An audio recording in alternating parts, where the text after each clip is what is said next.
اللہ جلالہ کی حمد و ثنا کے بعد درود و سلام آقا علیہ الصلوۃ والسلام کی پاک بارگاہ میں پیش کرنے کے بعد السلام علیکم ورحمۃ اللہ وبرکاتہ۔ حضرات عزیز وقار، یہ اصال ثواب کی محفل سجائی گئی ہے کیونکہ مختصر سی میری حاضری ہے، کیونکہ حضرت علامہ علی اصغر صاحب بھی موجود ہیں۔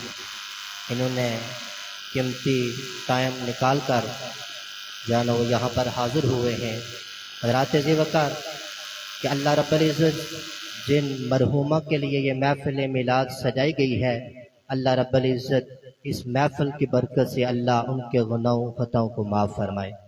حضرات عزیز وقار، جو آیت کریمہ تلاوت کرنے کا شرف حاصل کیا کہ وَبِالْوَالِدَيْنِ إِحْسَانًا، کہ اپنے والدین کے ساتھ حسن سلوک کرو۔ حضرات عزیز وقار، یہ والدین وہ نعمت ہیں کہ ہادی دو جہاں سے پہلے آقا علیہ الصلوۃ والسلام کے آنے سے پہلے اس جہان کا منظر بڑا عجیب منظر تھا۔ اگر ماں بوڑھی ہو جاتی، باپ بوڑھا ہو جاتا، کندھوں پر اٹھا کر منڈیوں میں لایا جاتا، بولی لگائی جاتی تھی، کوئی ہے میری ماں کو لینے والا، کوئی ہے میرے باپ کو لینے والا، قربان جاؤں امام الانبیاء پر، حسنین کریمین کے نانا جان پر، فاطمہ زہرا کے بابے پر، میرے اور آپ کے لجپال نبی جب اس دنیا میں آئے، سدرۃ المنتہا سے اٹھا کر ماں کے قدموں کے نیچے جنت کو رکھ دیا۔ فرمایا آقا علیہ الصلوۃ والسلام نے کہ جنت کی پہلی سیڑھی ماں کی خدمت ہے، اور فرمایا کہ باپ جنت کا دروازہ ہے۔ حضرات عزیز وقار، حضور کے ایک پیارے صحابی حضرت علقمہ رضی اللہ عنہ، نزا کا وقت ہے، آخری وقت ہے، زبان پر کلمہ جاری نہیں ہو رہا، زبان ٹیری ہو چکی ہے۔ حضرت علقمہ رضی اللہ عنہ کی بیوی نے حضور علیہ الصلوۃ والسلام کی طرف پیغام بھیجا۔ حضور علیہ الصلوۃ والسلام نے صحابہ کو بھیجا، صحابہ نے جا کر کلمہ پڑھایا، مختصر کرتے ہوئے کلمہ زبان پر جاری نہیں ہوا۔ صحابہ نے یہ سارا منظر آقا علیہ الصلوۃ والسلام کے سامنے رکھا تو آقا علیہ الصلوۃ والسلام نے فرمایا والدین میں سے کوئی زندہ ہے؟ فرمایا کہ یا رسول اللہ والدہ زندہ ہے۔ حضور نے پہلے فرمایا کہ ان کے والدہ کو بلایا جائے، پھر حضور نے ان کے بڑھاپے کا خیال کرتے ہوئے حضور خود تشریف لے گئے۔ حضور نے پوچھا والدہ سے کہ یہ علقمہ کیسا آدمی تھا؟ کہنے لگے یا رسول اللہ صلی اللہ علیہ وسلم کہ نمازی تھا، روزے رکھتا تھا، تہجد گزار تھا، اللہ اللہ کرتا تھا۔ حضور نے فرمایا یہ تو بتاؤ تمہارے ساتھ کیسا سلوک کرتا تھا؟ جب یہ پوچھا، آقا علیہ الصلوۃ والسلام کو کہنے لگے کہ میں اس سے ناراض ہوں اپنی بیوی کی وجہ سے، اس نے مجھے بڑا رلایا ہے، بڑے دکھ درد دیے ہیں۔ آقا علیہ الصلوۃ والسلام نے فرمایا کہ اس کو معاف کر دو، اس کی زبان ٹیری ہے، اس کی زبان پر کلمہ جاری نہیں ہو رہا، یہ علقمہ تیری ناراضگی کی وجہ سے اس کی زبان بند ہے، کلمہ جاری نہیں ہو رہا۔ والدہ نے کہا کہ یا رسول اللہ قربان جاؤں آپ پر، یہ اپنی بیوی کی وجہ سے اس نے مجھے بڑا رلایا ہے۔ یہ سن کر والدہ کی آنکھوں میں آنسو آ گئے۔ حضور علیہ الصلوۃ والسلام نے فرمایا صحابہ لکڑیاں سوکھی لکڑیاں گٹھی کی جائیں۔ جب سوکھی لکڑیاں گٹھی کی گئی، آقا نے فرمایا ان لکڑیوں کو آگ لگائی جلائی۔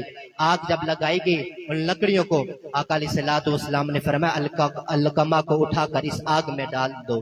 جب والدہ نے یہ دیکھا کہنے لگی یا رسول اللہ آپ یہ کیا کر رہے ہیں؟ یہ علقمہ میرا بیٹا ہے، میں نہیں یہ دیکھ سکتی۔ آقا علیہ الصلوۃ والسلام نے فرمایا جب تک تو اس سے راضی نہیں ہوگی، جب تک تو اسے معاف نہیں کرے گی، اس کی زبان پر کلمہ جاری نہیں ہوگا۔ والدہ کہنے لگی، والدہ کی ممتا جاگ اٹھی، یا رسول اللہ میں نے اسے معاف کر دیا ہے، آپ بھی دعا کریں اللہ بھی معاف کر دے۔ حضور علیہ الصلوۃ والسلام نے کہا صحابہ سے جا کر اب کلمہ پڑھو۔ صحابہ دروازے پر پہنچے، لا الہ الا اللہ کی صدا بلند ہو رہی تھی، علقمہ کی زبان پر کلمہ جاری ہو گیا۔ آقا علیہ الصلوۃ والسلام نے نماز جنازہ پڑھایا۔ نماز جنازہ پڑھا کر آقا علیہ الصلوۃ والسلام نے یہ اعلان فرمایا کہ لوگوں جو شخص اپنی ماں پر اپنی عورت کو فضیلت دے گا اس پر اللہ کے فرشتے اور تمام انسانوں کی لعنت ہے۔ حضرات عزیز وقار، دعا ہے جن مرحومہ کے لیے یہ محفل میلاد کا انعقاد کیا گیا، اللہ اس محفل کی برکت سے اللہ ان کے درجات کو بلند فرمائے۔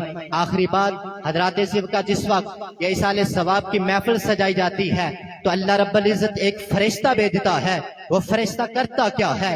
ہمارے آقا فرماتے ہیں، امام الانبیاء فرماتے ہیں، وہ فرشتہ ایک نورانی تخت لے کر اس ایصال ثواب کے تحفے کو اس نورانی تخت میں سجا کر اس قبر والے کے پاس چلا جاتا ہے کہ اے فلاں بن فلاں، اے فلاں بن فلاں، اے فلاں بن فلاں، آج تیرے گھر والوں نے، آج تیرے رشتہ داروں نے، تیرے محلے داروں نے، تیرے دوست احباب نے تیرے لیے یہ ایصال ثواب کا اہتمام کیا ہے۔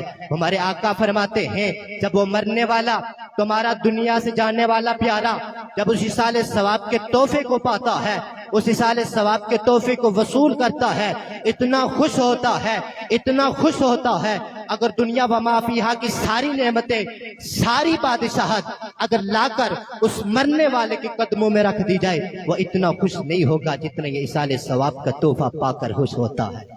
اور جس کے تحفے میں سرکار کی نعتیں ہو، تلاوت قرآن ہو، اور جس کے تحفے میں سرکار کا میلاد ہو، آج ہمارا یقین ہے کہ جس وقت یہ مرحومہ کو یہ ایصال ثواب کا تحفہ پہنچے گا تو محفل کی برکت سے ان کی روح